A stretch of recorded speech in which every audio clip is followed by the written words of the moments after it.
At Thanksgiving dinner, my son threw the turkey at me and shouted, "Go back to the nursing home, you useless old woman." 3 weeks later, I sold the house and left them without saying a word. I'm glad to have you here. Follow my story until the end and comment the city you're watching from so I can see how far my story has reached. I stood there, frozen in shock, as gravy dripped down my favorite blue blouse, the one I'd ironed so carefully that morning. Stuart's words echoed in the sudden silence of the dining room. My hands trembled as I tried to wipe away the mess with a napkin that was much too small for the disaster before me. I'm Inez Morrison, 65 years old, a retired elementary school teacher who spent 35 years shaping young minds, a widow for 5 years, and apparently a useless old woman according to my own son. The Thanksgiving dinner had been perfect until that moment. I'd spent 3 days preparing everything, baking pumpkin and pecan pies from scratch, hand-rolling the dough for my famous cranberry tarts, and roasting a 20-pound turkey to golden perfection. My dining room table gleamed with my late mother's china and crystal glasses that I only used for special occasions. Stuart had been drinking since he arrived with Jennifer, his wife of 15 years. I noticed the slight sway in his walk, the too loud laugh, but I said nothing. I never said anything about his drinking, not since the Christmas 5 years ago when he told me to stop nagging him about it. "Mom, when are you going to sell this ridiculous house?" Stuart had asked suddenly, halfway through the meal. "It's way too big for just you." "I'm not planning to sell," I replied quietly, passing the mashed potatoes to my granddaughter Lily. "This is my home." "It's impractical," Jennifer chimed in, her voice sweet but her eyes cold. "Think of the maintenance, the property taxes. At your age, you should be downsizing." "At my age?" I repeated, feeling a familiar tightness in my chest. "I'm only 65, not 95. Stuart snorted. "You can barely take care of yourself. Last week you couldn't even remember where you put your glasses." "They were on my head," I admitted with a small laugh, trying to lighten the mood. "That happens to everyone." "Not to everyone," Jennifer said. "Just people who should consider assisted living options." I set down my fork, my appetite suddenly gone. "I'm not going to any nursing home. I'm perfectly capable of living independently. For now," Stuart muttered. "But let's be realistic. Dad left you this house, but he didn't leave you the means to maintain it forever. Your teacher's pension isn't going to cover everything indefinitely." That wasn't true. Robert had left me quite comfortable, with investments that Stuart knew nothing about, but I didn't mention that. I never discussed my finances with Stuart because money seemed to be the only thing he truly cared about. "I was thinking," I said instead, trying to change the subject, "maybe we could all go see the Christmas lights in the park next weekend. They're doing a special display this year." "Christmas lights?" Stuart laughed sharply. "Mom, are you even listening? We're talking about your future here. Our future. This house is the only real asset you have. My future is not up for discussion at Thanksgiving dinner," I said firmly. "Now, who wants more cranberry sauce?" That's when it happened. Stuart's face turned an alarming shade of red. He stood up so quickly his chair fell backward with a crash that made everyone jump. Before I could react, he grabbed the platter with what remained of the turkey and hurled it at me. "Go back to the nursing home, you useless old woman," he shouted, his voice slurring slightly. "You're nothing but a burden to everyone." The turkey hit me square in the chest, sending gravy, stuffing, and meat sliding down my blouse onto my lap. The china platter clattered to the floor, miraculously not breaking. Silence fell over the table. My grandchildren, Lily and Max, stared wide-eyed, forks suspended in midair. Jennifer didn't look shocked. She looked amused, the corner of her mouth twitching upward. No one moved to help me. No one said a word against Stuart. With as much dignity as I could muster, I stood up slowly, napkin clutched in my trembling hand. "Excuse me," I whispered, my voice barely audible. "I need to change." As I walked away, I heard Jennifer say softly, "See? She can't even handle a little family discussion without falling apart." In the sanctuary of my bedroom, I peeled off the ruined blouse and sat on the edge of my bed. I didn't cry. Tears wouldn't come. Instead, a strange calm settled over me, like the eye of a hurricane. I changed into a clean sweater, washed my face, and returned to the dining room. They were all eating again as if nothing had happened. Stuart had refilled his wine glass. Jennifer was checking her phone under the table. Only my grandchildren looked uncomfortable, avoiding my eyes. I sat down and picked up my fork. "Who wants dessert?" I asked with a smile that didn't reach my eyes. That night, after everyone left, I stood in my kitchen surrounded by dirty dishes and leftover food. The house felt emptier than it ever had, even in the 5 years since Robert died. I picked up a framed photo of Stuart as a little boy, gap-toothed and smiling in my arms. "What happened to you?" I whispered to the image of my son. "When did you start seeing me as nothing but a house and a bank account?" I didn't know the answers, but I did know one thing. Something had broken inside me today. Something that couldn't be fixed with polite smiles and pretending. For the first time in my life, I felt a cold, hard resolve forming in my heart. I would never allow myself to be humiliated like that again.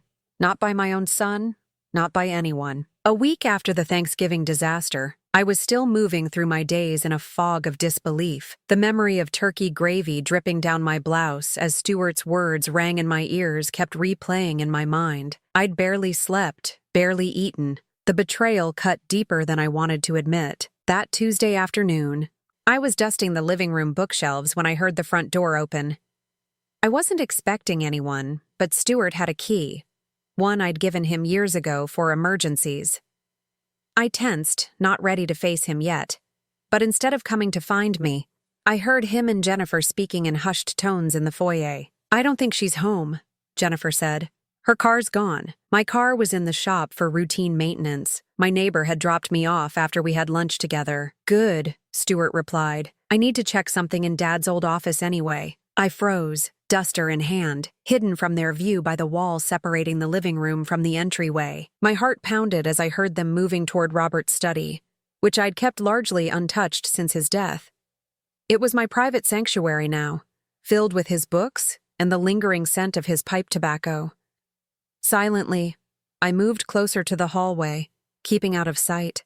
Their voices drifted clearly from the study, unaware of my presence. "The sooner we get her into Cedar Grove, the better," Jennifer was saying. "My cousin says they have an opening next month in their assisted living wing." Cedar Grove, the upscale retirement community on the edge of town. I'd driven past it many times but never imagined myself there. "Mom won't go willingly," Stuart replied. "You saw how she reacted at Thanksgiving." Jennifer laughed softly. "Well, your little turkey tantrum didn't exactly help the cause, did it?" "I lost my temper," Stuart said defensively. "But you have to admit, she's getting worse. The forgetfulness, the stubbornness. We just need to document the incidents," Jennifer said in a practical tone that chilled me. "Dr. Campbell is on board to help evaluate her. Once we establish diminished capacity, the power of attorney kicks in." I had to press my hand against the wall to steady myself. Power of attorney? I'd signed a document years ago after Robert died, naming Stuart as my agent if I became incapacitated. But I was nowhere near incapacitated. "The house should sell quickly," Stuart continued. "The market in this neighborhood is hot right now. We could easily get $700,000, maybe more. And once we pay for the Cedar Grove entrance fee and set aside enough to cover her monthly care, the rest is ours," Jennifer added. "We could finally renovate our kitchen and take that European vacation." My knees nearly buckled. They weren't concerned about my welfare. They wanted my house, my home of 40 years, to fund their kitchen renovation and European vacation. "What about her pension?" Jennifer asked. "It's decent for a teacher," Stuart replied. "About $4,000 a month. Not enough to maintain this place, but more than enough for her basic needs at Cedar Grove. The excess can go toward Max's college fund." I bit my lip to keep from making a sound. They had my entire future mapped out without any input from me. A tiny room at Cedar Grove while they remodeled their kitchen with the proceeds from selling my home. "We should start moving some of the valuable stuff out gradually," Jennifer suggested. "The silver, the antiques, she probably won't even notice." "Next week," Stuart agreed. "I'll tell her I'm taking some things to be appraised for insurance purposes." I'd heard enough. Moving with a stealth I didn't know I possessed, I retreated to the kitchen at the back of the house. My hands shook as I filled the kettle and set it on the stove, trying to process what I'd just overheard. 20 minutes later, I heard them preparing to leave. I switched on the radio to signal my presence, and Stuart appeared in the kitchen doorway, startled. "Mom, I didn't know you were home. Where's your car?" "In the shop," I said calmly, stirring my tea. "Jane dropped me off after lunch." He looked momentarily flustered. "We just stopped by to check if you needed anything." "How thoughtful," I replied, meeting his eyes steadily. "I'm fine. Thank you." After they left, I sat at my kitchen table for a long time, my tea growing cold. The betrayal felt like a physical wound, raw and throbbing.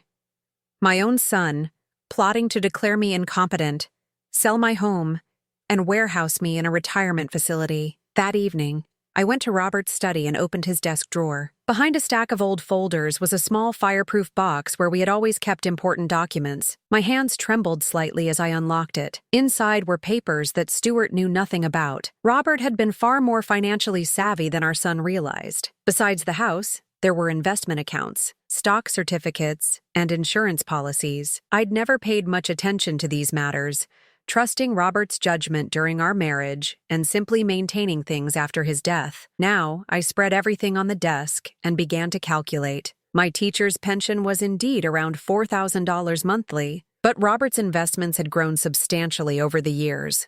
All told, I had close to $1 million in assets, not including the house. I was not a helpless old woman dependent on my son's charity. I was, in fact, financially independent. The next morning, I called my bank and made an appointment with their financial advisor. Then I contacted Martha Reynolds, a realtor I'd known for years through the school where I taught her children. "Inez, what a lovely surprise," Martha exclaimed when I walked into her office. "What can I do for you today?" I took a deep breath. "I'd like to sell my house, Martha," quietly and quickly. Her eyebrows rose in surprise. "You're beautiful Victorian? But you've lived there forever." "It's time for a change," I said firmly. "And, Martha, I'd appreciate your discretion. I don't want my son to know until it's done." She looked confused but nodded. "Of course, Inez. It's your house. We can list it privately first. Minimize the publicity." As I left her office, I felt something I hadn't experienced in years, a sense of power. For too long, I'd allowed Stuart to dictate the terms of our relationship, to make me feel small and irrelevant. I'd stood by while he and Jennifer treated me with thinly veiled contempt, no more. They thought I was a feeble old woman, easily manipulated and controlled. They were about to discover how wrong they were. For the next week, I lived a double life. On the surface, I was the same Inez, making my usual trips to the grocery store, attending my book club, and smiling politely whenever Stuart called to check in on me. But beneath that carefully maintained facade, I was executing a plan that would change everything. Martha, true to her word, listed my house privately. Within 3 days, she called with news that made my heart race. "Inez, you won't believe this. I have a couple, the Hendersons, who've been looking for a historic Victorian in this neighborhood for months. They saw your house and fell in love. They're offering full asking price, all cash, with a flexible closing date." I gripped the phone tightly. That's wonderful, Martha. They'd like to see it again tomorrow if that works for you. And Inez, they don't want to change a thing about it. They love the original woodwork, the stained glass, everything. Tears pricked my eyes.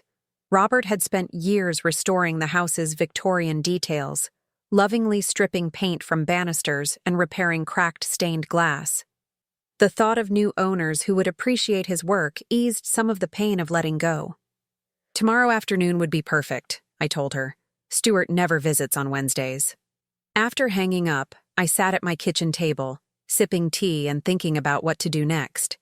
I needed somewhere to go, somewhere Stuart wouldn't immediately think to look for me.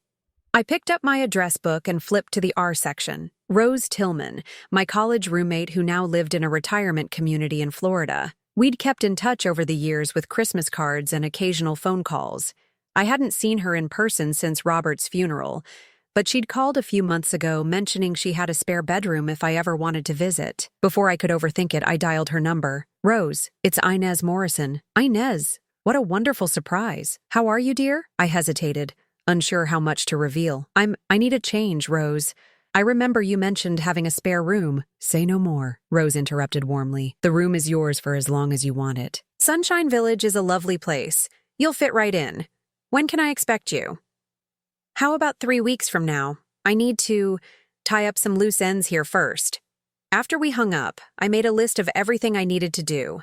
Contact a moving company for the items I wanted to keep, decide what to donate, forward my mail to a P.O. box, transfer my banking relationships to national institutions I could access from anywhere. I also needed to contact my attorney to update my will. The house Stuart and Jennifer coveted so much would soon be sold, and I had no intention of leaving them the proceeds. The next day, the Hendersons returned to view the house. They were a lovely couple in their 40s with 2 teenage children. As they walked through the rooms, admiring the craftsmanship and asking thoughtful questions about the house's history, I felt increasingly confident about my decision. We can close in 2 weeks if that works for you, Mr. I. Henderson said as they prepared to leave. Our lease is up at the end of the month, and we're eager to move in. 2 weeks would be perfect, I replied, surprising myself with how steady my voice sounded. That evening, Stuart called. Mom, Jennifer and I are coming over for dinner on Sunday. There's something important we want to discuss with you. I could imagine what that important discussion would entail. Cedar Grove, no doubt, with brochures and gentle coercion. That sounds lovely, I said, injecting warmth into my voice. I'll make your favorite pot roast. Great. And Mom? Maybe don't mention it to the kids yet. This is more of an adult conversation. Of course it was. They wouldn't want my grandchildren to witness them trying to convince me I was too incompetent to live independently. After hanging up, I called the moving company and scheduled them to come the day after my closing. Then I contacted the local women's shelter to donate most of my furniture. Finally, I made an appointment with my bank to close my local accounts the day before I planned to leave town. Each step I took made my plan more real, more irreversible. Sometimes, in the quiet evenings, doubt would creep in. Was I overreacting? Was I being unfair to Stuart? But then I'd remember the turkey sliding down my blouse, the humiliation burning in my chest as everyone sat in silence. I'd recall Stuart and Jennifer's cold calculation as they planned to sell my home out from under me. No, I wasn't overreacting. I was finally standing up for myself. Sunday arrived, and with it, Stuart and Jennifer. They brought a bottle of wine and forced smiles. I served the promised pot roast, making small talk about the weather and Jennifer's garden club activities. As we finished dessert, apple pie that Stuart barely touched, he cleared his throat. Mom, we've been concerned about you living in this big house all alone. I took a small bite of pie, chewing slowly. Oh? We've been looking into some options, Jennifer chimed in, reaching into her purse. There's a wonderful community called Cedar Grove. It's not a nursing home, she added quickly. It's a luxury retirement village with different levels of care. She slid a glossy brochure across the table. On the cover, smiling seniors played golf and sat in a tastefully decorated lounge. They have an opening next month, Stuart said. We've already put down a refundable deposit to hold it for you. I picked up the brochure, pretending to examine it with interest. That's thoughtful of you. It makes financial sense, Mom, Stuart continued, encouraged by my apparent receptiveness. This house is worth a lot of money, but it's a money pit in terms of maintenance. At Cedar Grove, everything would be taken care of for you, and you'd have company, Jennifer added. Other people your age. I nodded slowly, maintaining my facade of consideration. And what about the house? What would happen to it? Stuart and Jennifer exchanged a quick glance. We'd help you sell it, of course, Stuart said smoothly. The proceeds would pay for Cedar Grove and give you a nice nest egg. I see, I said quietly. Well, I appreciate you thinking of me. Let me consider it. They looked surprised and pleased by my lack of resistance. As they left that evening, Stuart squeezed my shoulder. You're making the right decision, Mom. You'll be happier there. You'll see. I smiled and waved goodbye from the porch, watching their car disappear down the street. Little did they know, in 10 days, this house would belong to the Hendersons, and I would be well on my way to a new life. one that didn't include Stuart or Jennifer or Cedar Grove. The next 2 weeks passed in a flurry of quiet, deliberate activity. I moved through my days with newfound purpose, methodically preparing for my departure while maintaining the illusion of normalcy. Each morning, I woke before dawn and spent an hour sorting through 65 years of accumulated possessions. It was remarkable how little I actually needed. My wedding china, which I'd carefully preserved for decades, would go to my granddaughter Lily when she was older, not to Stuart and Jennifer's kitchen renovation fund. I arranged to have it stored with a trusted friend from my book club. The house closing was scheduled for Thursday. On Tuesday, I visited my attorney, Benjamin Lewis, who had handled Robert's estate after his death. "This is quite a change, Inez," Benjamin said after I explained my situation. "Are you sure about this?" "More sure than I've been about anything in years," I replied firmly. He nodded, making notes. "And you want to update your will to remove Stuart as a beneficiary?" "Not completely," I clarified. "I'm setting up a trust for my grandchildren's education. But Stuart and Jennifer will no longer be primary beneficiaries. Yes." Benjamin looked up from his notepad, his expression serious. "You know they could contest this, claiming you're not of sound mind." I smiled thinly. "That's why I'd like you to arrange for an independent psychological evaluation. Today, if possible." By Wednesday evening, I had a notarized letter from a respected geriatric psychiatrist confirming my mental competence. My will was updated. The house closing was set for the next morning, and most of my personal items were either packed for Florida, arranged for donation, or designated for storage. I wandered through the rooms of my home one last time, running my fingers along the familiar wallpaper, remembering the life Robert and I had built here. The Christmas mornings when Stuart was young, opening presents by the fireplace. The dinner parties with friends, laughter echoing through the dining room.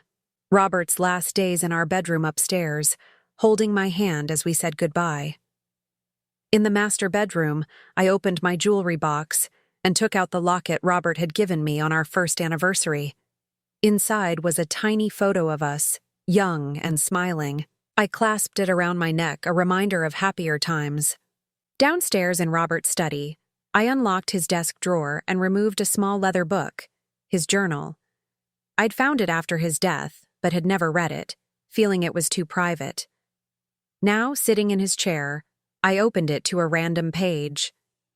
October 15th, 1995. Stuart brought home another failing grade today. Inez spent hours helping him with his homework while I was at the office. She has infinite patience with him, more than I could ever muster. I worry about the boy. At 16, he shows little ambition beyond what benefits him immediately. Inez says he'll grow out of it, but I see a selfishness in him that troubles me deeply. I flipped forward several years. June 3rd, 2005. Stuart and Jennifer announced they're buying a house far beyond their means. He hinted, not subtly, that he expects us to help with the down payment. Inez wants to give them the money. "It's what parents do," she says. "But I wonder if we're enabling behavior that will only get worse." I agreed to the loan, but I've documented it properly, despite Inez thinking that unnecessary. Stuart needs to learn financial responsibility sometime. A lump formed in my throat. Robert had seen what I'd been blind to. Stuart's sense of entitlement, his expectation that we would always bail him out. I closed the journal and placed it in my suitcase. Some truths are hard to face, but necessary. Thursday morning dawned bright and clear. I dressed carefully in a blue suit I'd had for years, but rarely wore. It seemed appropriate for signing away the home I'd lived in for 4 decades. The closing went smoothly. The Hendersons were excited. The lawyers efficient. When it was done, Mrs. Henderson handed me a sealed envelope. "We wanted you to have this," she said warmly. "A small token of our appreciation for entrusting us with your beautiful home." Inside was a handwritten note thanking me for the house and promising to cherish it as we had, along with a gift certificate for a local nursery. "For your next garden, wherever it may be," the note read. I returned to the house, no longer my house, to finish my final preparations. The moving company would arrive in the morning for the few pieces of furniture and boxes I was taking with me.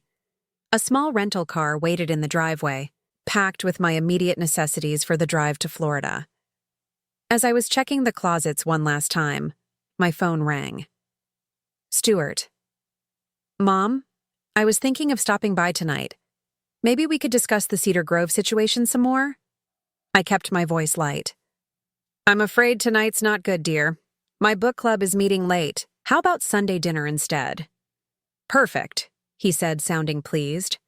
Jennifer found some great resources about transitioning to retirement living. We'll bring those along. That sounds lovely, I replied. I'll see you Sunday at 5. After hanging up, I looked around the emptying house.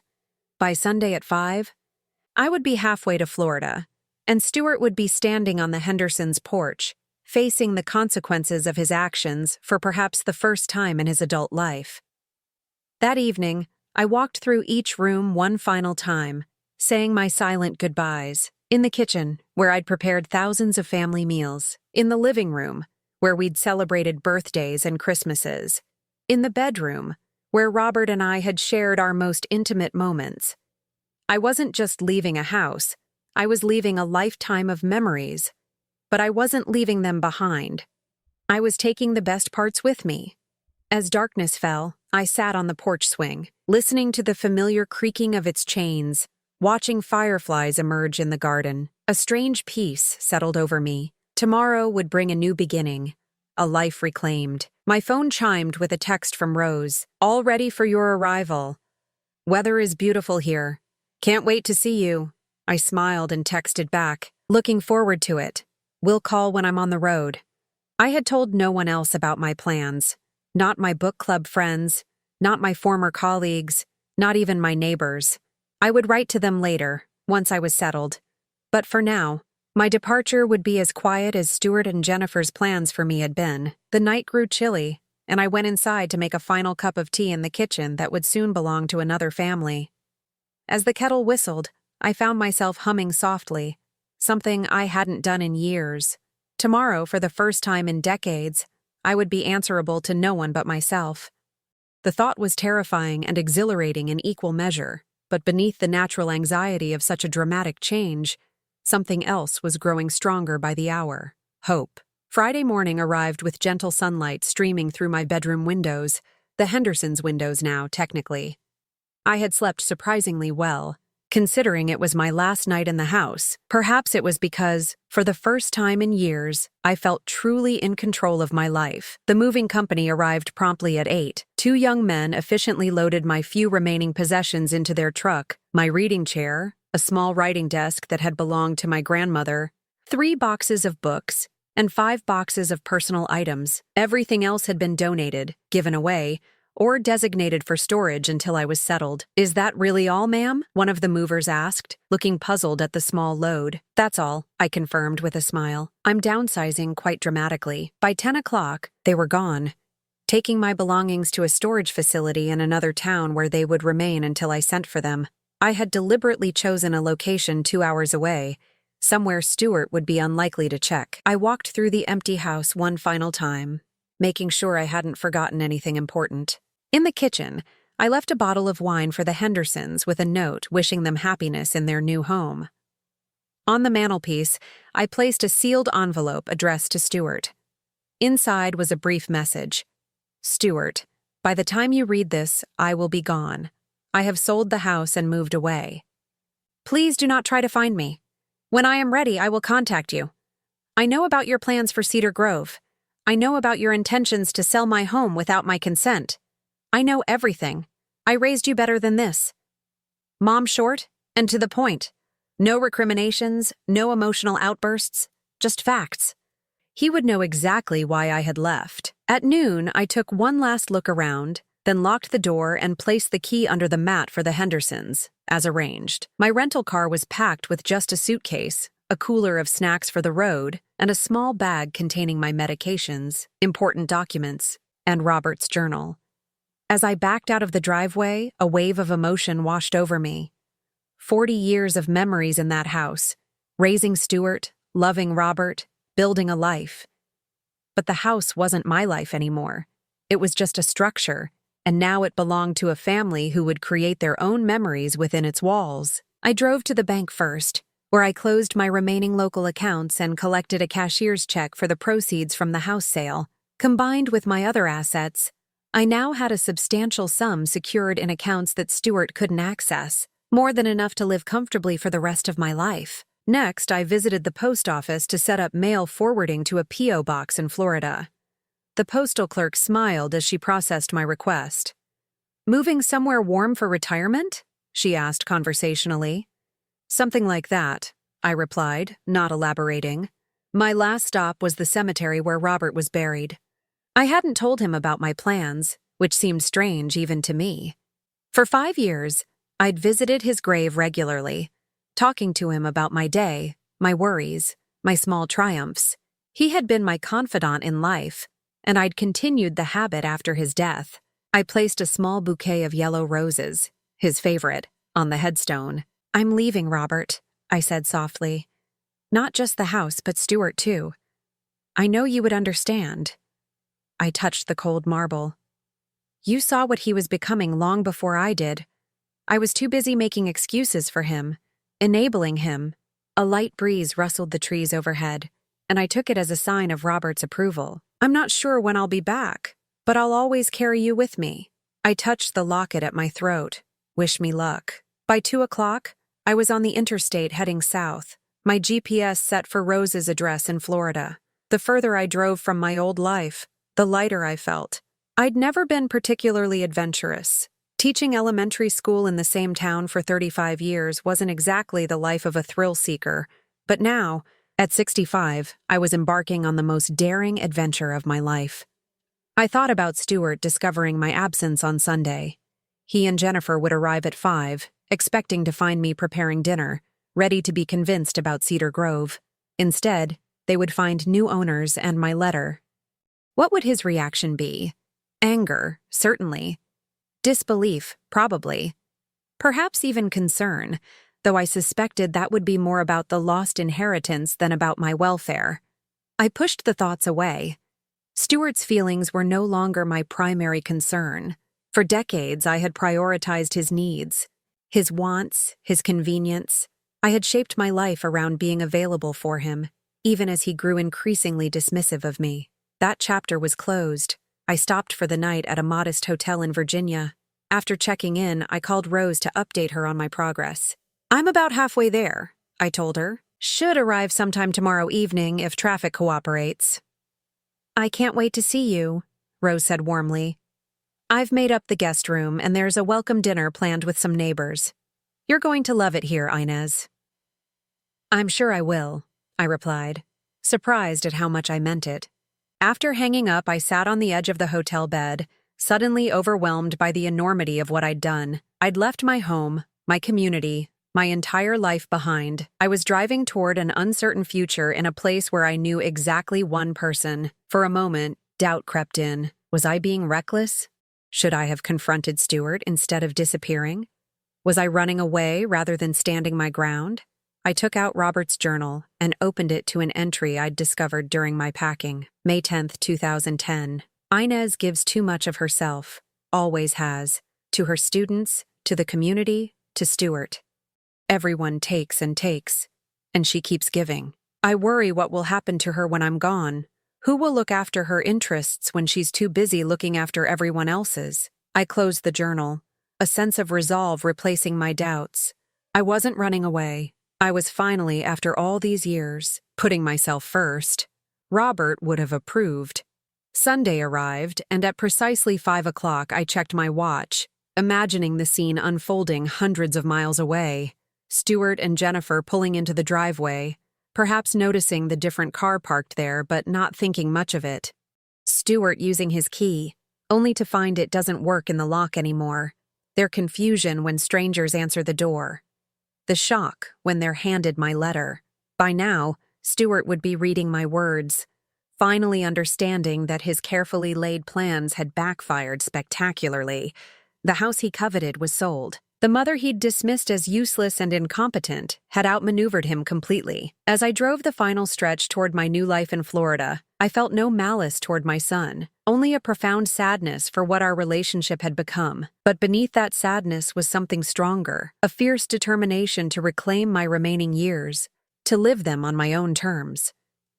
3 weeks after Thanksgiving dinner, I had sold my house and disappeared without a trace. Stuart had thrown the turkey at me and called me useless. Now, he would learn just how capable I truly was. 1 year later, I sat on the balcony of my condominium, watching the Florida sunset paint the sky in brilliant oranges and pinks. A glass of iced tea sweated on the small table beside me, and a gentle breeze carried the scent of jasmine from the garden below. This had become my favorite time of day, a moment of quiet reflection before joining friends for dinner or an evening activity. My life in Sunshine Village had taken shape more beautifully than I could have imagined. Within weeks of arriving, I had made friends, joined the community chorus, and started volunteering at the local elementary school, helping children with reading difficulties. My background as a teacher made me a natural fit, and working with young minds again brought unexpected joy to my days. My condo was smaller than my old Victorian, but it was mine, purchased outright with a portion of the proceeds from the house sale. The rest remained carefully invested, ensuring my financial independence for whatever years I had left. Rose had been right. I did love it here. The community was vibrant, filled with active seniors who defied every stereotype Stuart and Jennifer had tried to impose on me.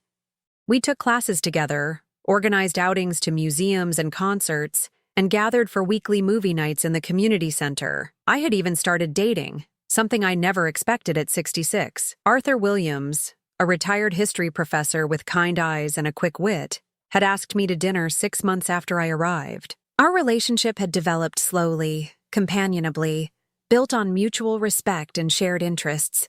Last week, he'd taken me sailing on his small boat, and we'd stayed out until sunset, talking about books and travel and second chances. My phone buzzed with a text from Arthur. "Still on for dinner at 7? Made reservations at that new Italian place." I smiled and replied affirmatively, then set my phone down, letting my thoughts drift back to the past year. Stuart had tried to find me, of course. The day after my departure, my phone had exploded with calls and messages, alternating between anger, confusion, and false concern. "Mom, what the hell? Where are you? You can't just sell the house like that. That was my inheritance. Mom, we're worried about you. This erratic behavior proves you need help." I hadn't responded to any of them. Instead, I had blocked his number and Jennifer's, changed my email address, and asked Rose to screen any calls to her home. I wasn't hiding exactly. I had simply chosen to step away from a toxic relationship. Stuart had eventually discovered my new location through Martha, the realtor, who innocently mentioned Florida when he confronted her about the house sale. Within 2 months of my departure, he had appeared at Sunshine Village, demanding to see me. The community had a security gate, but Stuart had somehow talked his way past the guard. I was returning from a walk when I saw him standing in the lobby of my building, his face flushed with anger. "Do you have any idea what you've done?" he'd shouted when he spotted me. "You sold our family home without even telling me. You disappeared without a word." Several of my neighbors had stopped to stare, including Arthur, who had stepped protectively to my side. "Is everything all right, Inez?" Arthur had asked quietly. I had nodded, then faced my son calmly. "Stuart, I left you a letter explaining my decision." "A letter?" he'd sputtered. "A 3-sentence letter after abandoning your family? After destroying our plans?" "Your plans," I had corrected him gently. "Plans you made without consulting me. Plans to declare me incompetent and take control of my assets." His face had paled. "That's not—" "Please don't lie to me, Stuart. I overheard you and Jennifer discussing it in your father's study. Cedar Grove, power of attorney, selling my house to renovate your kitchen." Arthur's eyebrows had risen, but he'd remained silent beside me. Stuart had glanced around, suddenly aware of our audience. "Can we talk somewhere private?" he'd asked, his voice lower.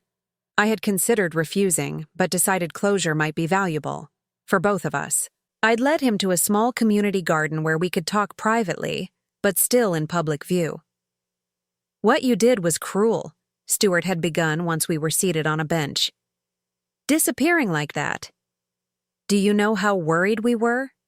Were you worried, Stuart? Or just angry that your plans fell apart?